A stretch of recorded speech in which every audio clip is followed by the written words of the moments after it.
So kakati, this is where the main issue is. Amazzi agava eri waggulu yonna yonna okitegeera agafubutukanga nga gava eri ku mapeera yonna yonna nga gajja gadde eno wansi okuyingira omwala guno oguli wano ku haamu. Ndowooza olaba nti nno wano eno geekwatidde wano wennyini nnyini. Kati agandiyingidde omwala kuba obuntu buubwo kati kino kyo mukyerabireko, obuntu buubwo bwasigalawo butono. Obulaba obuntu bwo bwasigalawo butono amazzi we gayingira. Olengera obuntu bwo bwasigalawo butono amazzi we gayingira. Kati gakyasobola yingira gayitako buyisi nga bw'okiraba wano. Naati gayingira matono. Naati gayingira matono, gayingira naye gayingira matono. Obutuli butono kuba kati laba obutuli labaako. Kugana amazzi gonna gonna gwe ng'ogateekako akatuli togeza amazzi.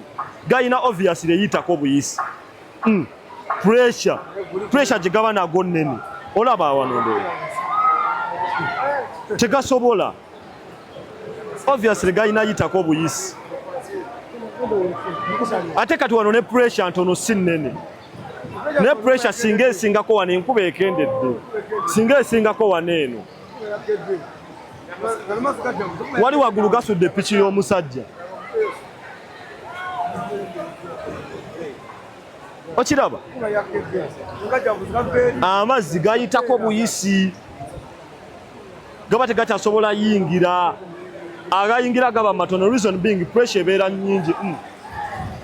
Okiraba?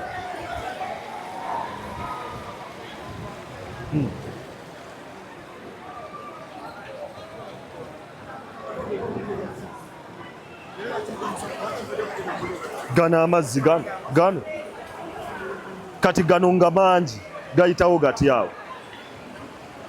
Okiraba?